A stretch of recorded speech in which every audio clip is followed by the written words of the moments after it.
warahmatullahi wabarakatuh. Saya Dwi Milenia Fitria dengan NIM 180856045 dari Prodi Pendidikan Matematika Fakultas Sains dan Teknologi UIN Wali Songo Semarang. Di sini saya akan menjelaskan sedikit tentang pandangan Al-Quran terhadap ilmu pengetahuan dan teknologi untuk memenuhi tugas mata kuliah Keterpaduan Iptek dalam Islam dengan dosen pengampu Ibu Ulia Fitriani MPD.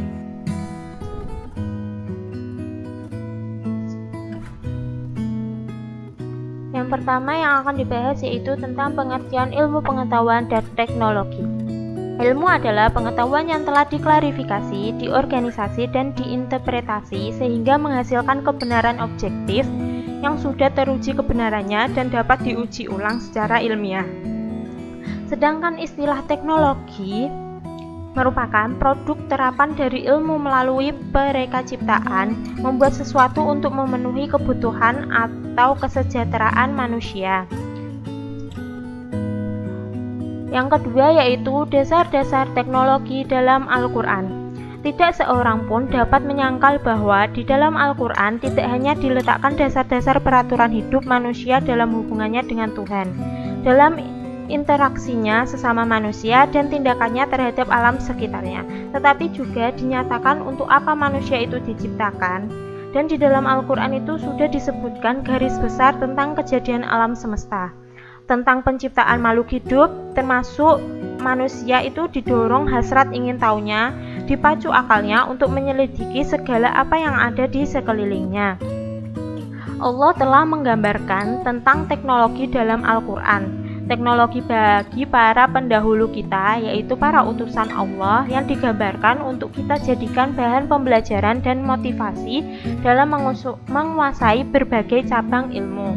Sesuai dengan firman Allah dalam surat Al-Anbiya ayat 80 hingga 81 yaitu A'udzubillahi minasyaitonirrajim. Bismillahirrahmanirrahim.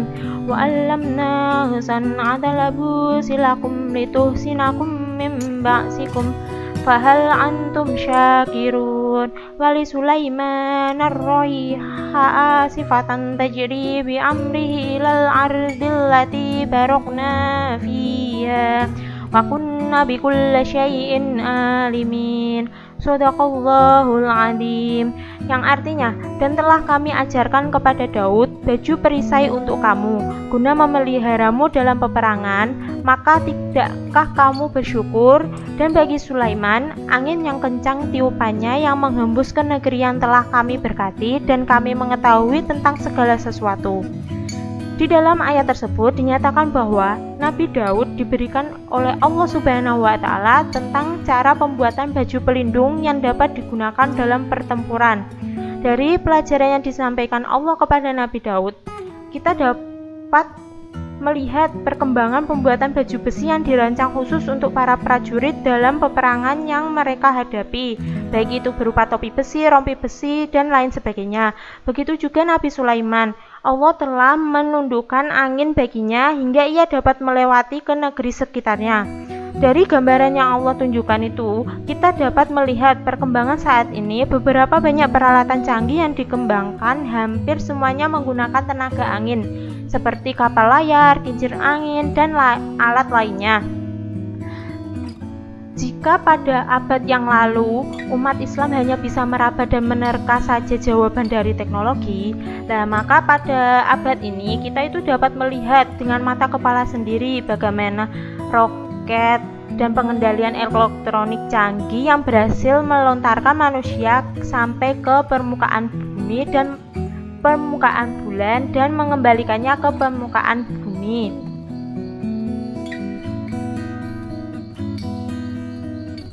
Yang ketiga yaitu pandangan Al-Quran terhadap ilmu pengetahuan. Perkembangan teknologi saat ini berkembang pesat dan cepat. Perubahan-perubahan yang terjadi pada teknologi ini mengharuskan kita untuk menguasai ilmu pengetahuan dan teknologi dengan alasan agar kita tidak dikuasai dengan teknologi yang ada dan dapat bersaing dengan negara-negara lain. Ilmu pengetahuan tanpa dilandasi agama akan buta, dan agama tanpa dilandasi ilmu pengetahuan akan menjadi lumpuh. Pendapat Einstein ini sangat penting untuk umat beragama, karena ilmu pengetahuan yang dikuasai dengan baik akan menjadi bermanfaat bagi umat manusia berkat adanya tuntunan agama. Dalam hal ini, agama akan menjadi pelita yang menerangi pemanfaatan ilmu pengetahuan bagi kesejahteraan umat manusia. Nah, keterkaitan antara Al-Quran dengan ilmu pengetahuan dan teknologi itu kaitannya sangat erat. Ilmu-ilmu yang terdapat dalam Al-Quran ada yang langsung pada ayat-ayatnya, namun ada pula ilmu-ilmu yang dimaksud yang direnungkan terlebih dahulu.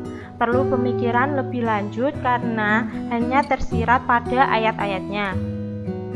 Untuk meningkatkan daya saing dan sumber daya manusia yang unggul dan berkualitas, itu diperlukan penguasaan iptek yang maksimal. Perintah untuk menguasai iptek tidak hanya tuntunan zaman yang harus kita ikuti perkembangannya, melainkan perintah untuk menguasai iptek itu telah diperintahkan langsung oleh Allah Subhanahu wa taala yang tercantum dalam Al-Qur'an surat Al-Alaq ayat 1-5, yaitu A'udzubillahi minasyaitonirrajim.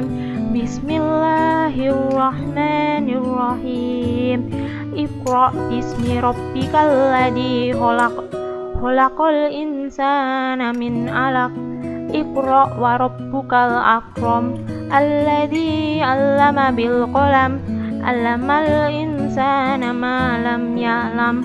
Shadaqallahul 'adzim. Yang artinya, bacalah dengan menyebut nama Tuhanmu yang menciptakan. Dia telah menciptakan manusia dari segumpal darah. Bacalah, dan Tuhanmulah yang maha mulia, yang mengajarkan manusia dengan pena. Dia mengajarkan manusia apa yang tidak dia ketahuinya. Dalam surat Al-Alaq ayat 1-5, kita itu bisa menyimpulkan bahwa di dalam Al-Quran terdapat pengetahuan dasar tentang ilmu pengetahuan dan teknologi. Termasuk di dalam surat Al-Alaq ayat 1-5 merupakan perintah untuk mencari ilmu yang bersifat umum, baik ilmu yang menyangkut ayat-ayat kauliyah atau ayat Al-Quran dan ayat-ayat kauniyah yang terjadi di alam. Jadi dalam Al-Quran selain beribadah, Allah juga menyuruh untuk membaca dan belajar atau mencari ilmu yang akan membawa manusia kepada pengakuan akan kebesaran Allah, dan hanya orang-orang yang berilmu yang mudah menerimanya. Dan sebelum adanya perkembangan iptek pada era sekarang, sudah dijelaskan pula pentingnya membaca atau belajar dan menuntut ilmu, karena ilmu pengetahuan tanpa dilandasi agama akan buta, dan agama tanpa dilandasi ilmu pengetahuan akan menjadi lumpuh.